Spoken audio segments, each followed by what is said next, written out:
नमस्कार मित्रों, मैं आपका दोस्त अमित श्रीवास्तव आपका अपने चैनल वॉइस ऑफ फेरोज अर्थात प्राचीन मिस्र की भाषा में आपका स्वागत करता है।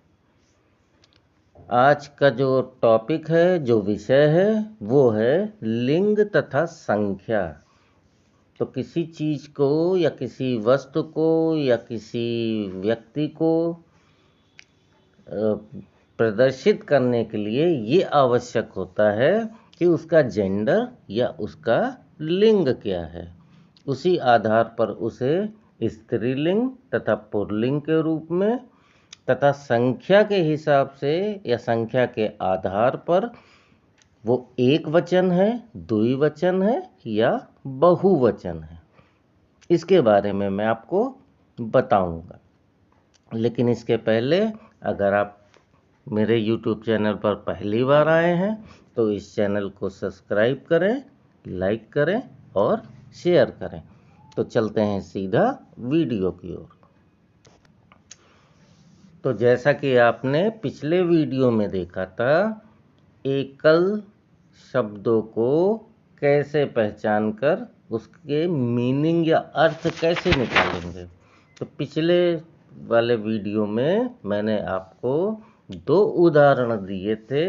पहला उदाहरण दिया था जिसका शब्द ज या स बन रहा था, जेड बन रहा था, ज बन रहा था, या कभी कभी इसको एस से भी दिखाते हैं। ये स बना था, जा या सा बना था। अब दूसरे चित्र में क्या बताया था आपको, ये बना था, जट बना था। या अगर इसको सा लिख रहे हैं पहले वाले को तो इसको लिखेंगे ट लिखेंगे। अब दोनों के बीच में हमने पॉइंट इसलिए रखा है ताकि आपको पहचानने में आसानी हो जाए। तो अब इसमें स्त्रीलिंग और पुल्लिंग को शब्दों से कैसे पहचानेंगे, इसको पहचानने के लिए देखेंगे स्त्रीलिंग के अधिकांश जो शब्द हैं उनके अंत में ये टा चिन्ह जरूर आता है। तो इससे पता चलता है कि जिन वाक्यों के अंत में टा शब्द आ जाता है वो अधिकांश शब्द कैसे होते हैं, वो अधिकांश शब्द स्त्रीलिंग के होते हैं। तो पहले वाले का बताया था मैंने कि पहले वाले का अर्थ होगा आदमी या पुरुष और दूसरे का अर्थ मैंने बताया था स्त्री या औरत या वुमन। तो चलते हैं अगले चित्र की ओर। आप देख सकते हैं बाएं तरफ एक पुरुष के साथ में कुछ चिन्ह बने हुए हैं और दाएं तरफ एक स्त्री के साथ में कुछ चिन्ह बने हुए हैं। अब इस चिन्ह को समझने के लिए हमें द्विवाक्य या फिर बायलेटरल चिन्हों को जानना आवश्यक है, जिसका विवरण मैंने आपको पिछले वीडियो के डिस्क्रिप्शन में दे दिया है।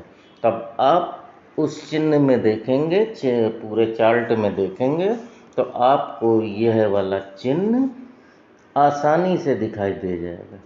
एक चिन्ह आपके ये है और दूसरा भी समान चिन्ह आपको इधर दिखेगा। इस चिन्ह को बोलते हैं सेन बोलते हैं। इसे स और ना को मिलाकर लिखते हैं। इधर भी दूसरे साइड पर भी आपको वहीं एक समान चिन्ह मिलेगा जिसको हम सेन लिखेंगे, सा और ना। लेकिन आप देखेंगे यहाँ पर दोनों में एक ना का चिन्ह आया हुआ है। तो इस ना को लिखने की आवश्यकता नहीं है। इसे बोलते हैं फोनेटिक कॉम्प्लीमेंट या ध्वन्यात्मक पूरक। इन शब्दों का प्रयोग किया जाता है। अब आप देखेंगे कि सैन्य के आखिरी में ना आ रहा है और इसे किससे लिखते हैं, इसे ना से लिखते हैं। तो ये केवल कंफर्म कर रहा है कि हाँ ये जो चिन्ह है वो सैन्य है। और इस वाले में भी सैन्य है, लेकिन इस सैन्य के साथ में क्या आया, आखिरी में एक टा आया, तो इसको लिखेंगे सेनेट लिखेंगे।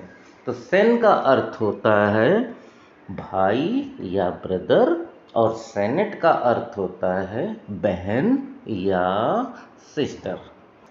अब अगले चित्र में देखिए, तो अगले चित्र में आपको दिखेगा एक बत्तख का निशान दिख रहा है, और बत्तख का निशान दोनों तरफ दिख रहा है, एक इधर दिख रहा है और एक इधर दिख रहा है। तो इस बत्तख के निशान को या तो हम बोलेंगे जा और या फिर बोलेंगे सा।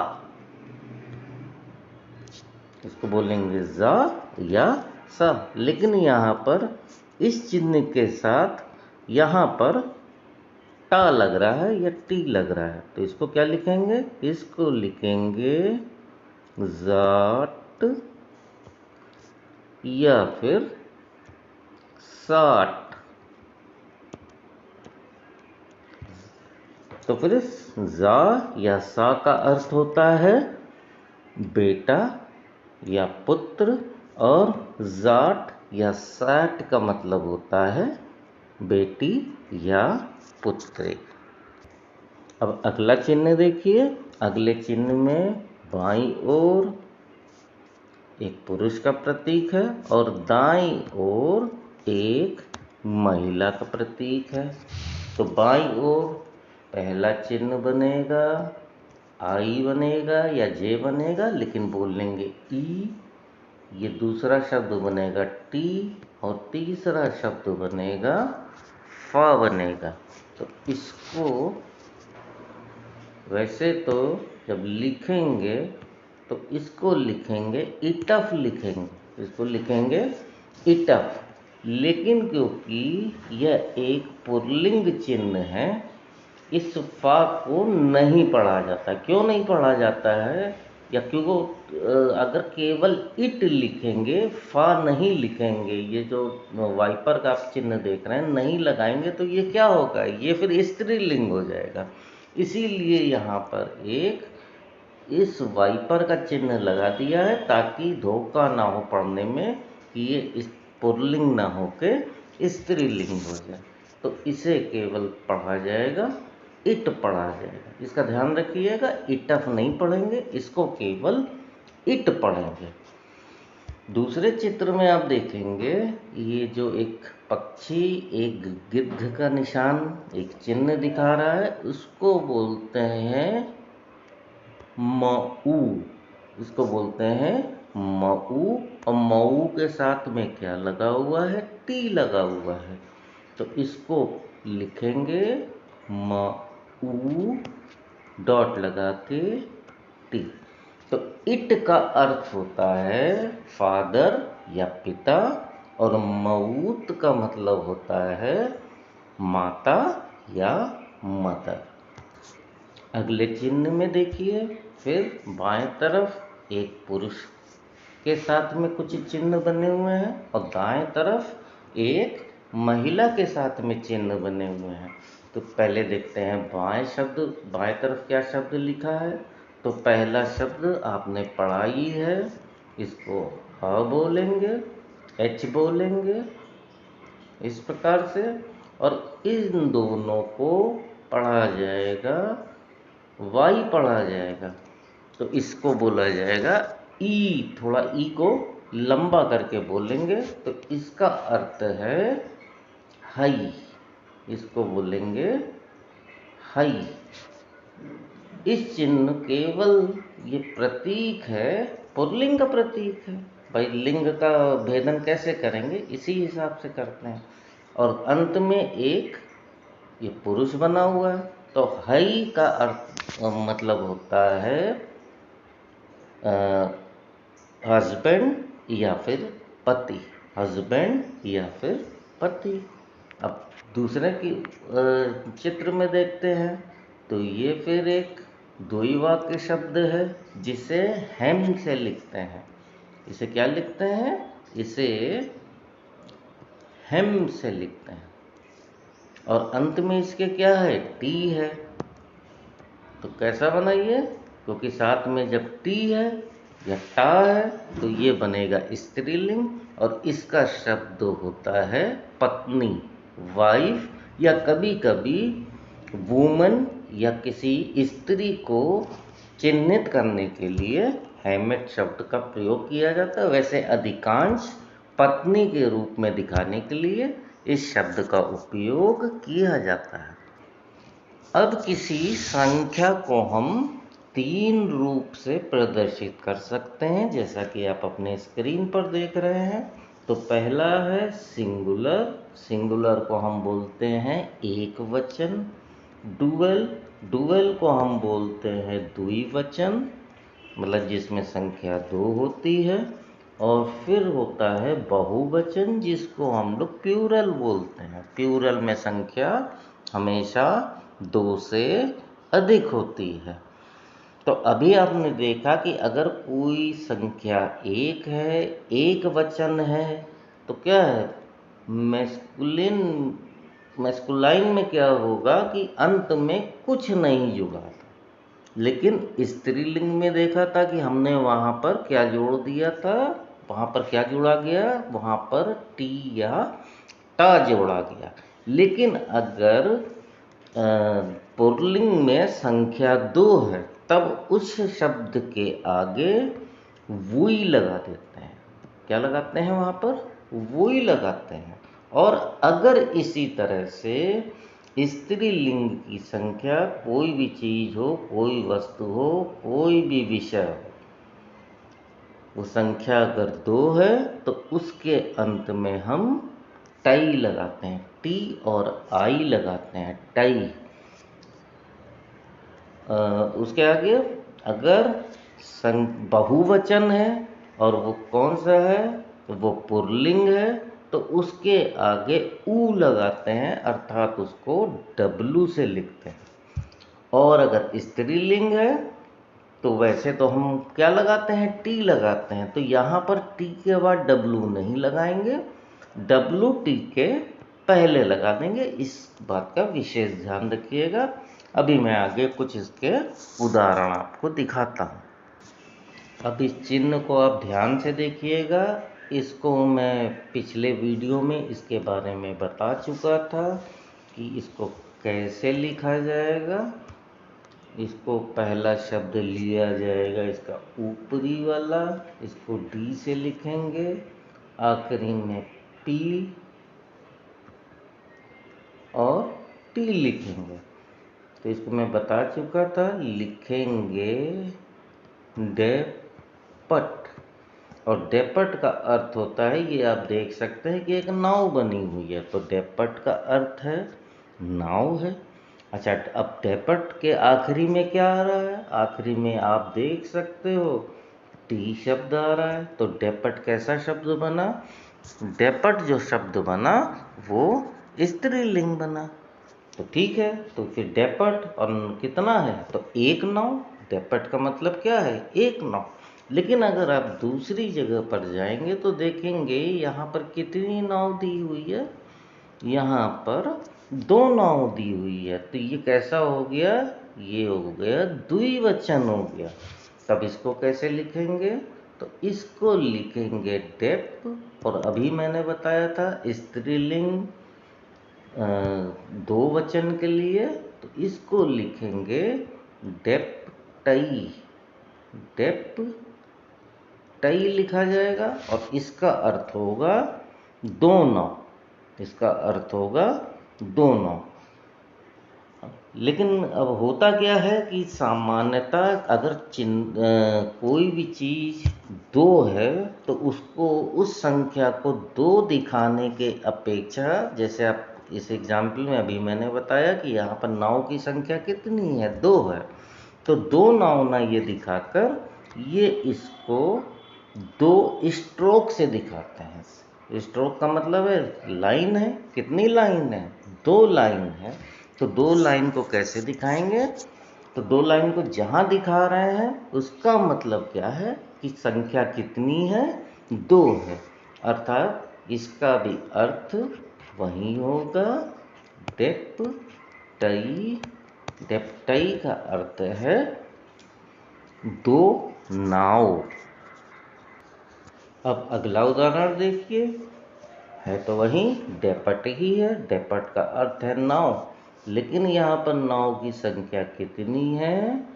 2 से अधिक है। ये मत आप सोचिएगा कि केवल 3 है। क्यों? क्योंकि एक वचन हम बता चुके हैं, द्विवचन इसका मतलब 2 ही चीज है या 2 कोई वस्तु है। और बहुवचन में क्या होगा? 2 से अधिक होगा। वो 3, 4, 5, 100, 200, 500, 1000 हो सकती है। तो इसमें आप देखिए कि 3 नाव दिया हुआ है। तब क्या करेंगे? तो फिर इसको लिखेंगे डेप। लेकिन ये क्या है?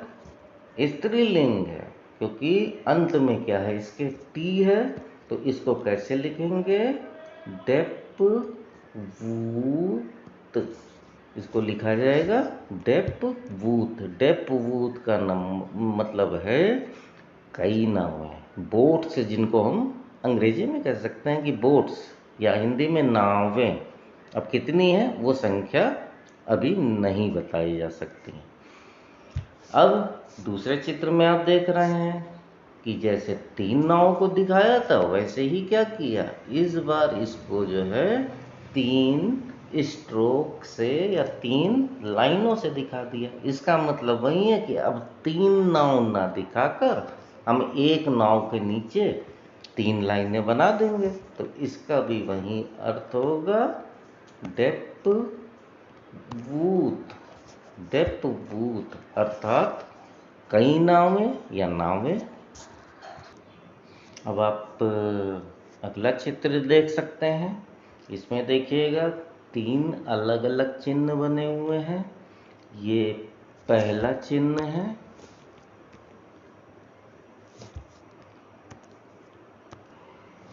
ये पहला चिन्ह है। पहले चिन्ह में ये बना हुआ है। अब ये क्या है? जब आप चार्ट देखेंगे तो आपको पता चलेगा कि इसे इब कहा जाता है। इब से लिखा जाता है, और इब का मतलब होता है हार्ट या दिल। हार्ट या दिल। अब दूसरे वाले में आप देखिएगा, एक हार्ट ये बना है, एक हार्ट ये बना हुआ है। तो कितने हो गए? 2 हो गए। अब क्योंकि टी या टा आखिरी में लगा नहीं है, तो ये कैसा शब्द है भाई? पुल्लिंग शब्द है। तब इसको कैसे लिखेंगे? इब वुई। इब वुई। इब वुई का मतलब है 2 दिल या 2 हार्ट्स। अब नीचे वाले चित्र में आप देखिए, अब चिन्ह 1 कर दिया है, लेकिन स्ट्रोक कितने कर दिए हैं? डबल स्ट्रोक है। तो डबल स्ट्रोक का भी मतलब वही हुआ इब वुई या 2 दिल। अब इस चिन्ह को देखिए, तो मैं पहले ही बता चुका हूँ, जो झंडे जैसा निशान है या झंडे का निशान है वो क्या होता है? नेचर है। नेचर का मतलब क्या होता है? गॉड होता है। लेकिन अब यहाँ झंडों की संख्या कितनी है? 3 है। तो फिर इसको कैसे लिखा जाएगा? आसानी से लिख सकते हैं। लिखिए पहले नेचर और आगे फिर डब्लू लगा दीजिए, नेचरबू। तो नेचरबू का क्या मतलब हुआ? नेचरबू का मतलब हुआ गॉड्स, कई भगवान। अगला चिन्ह मैं बता चुका हूँ क्या है? ये सेन है। सेन का मतलब भाई या ब्रदर है। लेकिन अब की क्या किया? इसके पहले वाले में क्या करते थे? स्ट्रोक हमने यहाँ ना लगा के यहाँ पर लगा दिया। तो स्ट्रोक कहीं बगल में लगाइए, नीचे लगाइए, उससे कोई फर्क नहीं पड़ता है। तो अब ये क्या है? बहुवचन है। तो इसको क्या लिखेंगे? इसको लिखेंगे सेन वू लिखेंगे। इसे सेनवू लिखेंगे, इसका मतलब है ब्रदर्स, कई भाई। तो आज के आपने वीडियो में मैंने देखा कि किसी लिंग को स्त्रीलिंग या पुल्लिंग के रूप में कैसे पहचान सकते हैं, और साथ ही वो एक वचन है, द्विवचन है या बहुवचन है, उसकी पहचान हम कैसे कर सकते हैं। तो आज का वीडियो यहीं पे मैं अंत करता हूँ, और एक बार पुनः आपसे निवेदन करता हूँ कि इस चैनल को अधिक से अधिक लाइक करें, कमेंट करें, सब्सक्राइब करें, और साथ ही मैं अपना एक फेसबुक का पेज भी चला रहा हूँ, जिसका डिस्क्रिप्शन मैं अपने डिस्क्रिप्शन बॉक्स में दे दूँगा। अगर आप उस फेसबुक पेज से जुड़ते हैं तो उस पर मैंने कई चीज़ें और उसके चार्ट के रूप में डाली हैं। आप उसको देखिए, पढ़िए, समझिए, जो आगे आपके समझ में आएगा। बाकी तो मैं आपको साथ साथ में अपडेट करता रहूँगा। तो मिलते हैं अगले वीडियो में, तब तक के लिए जय हिंद।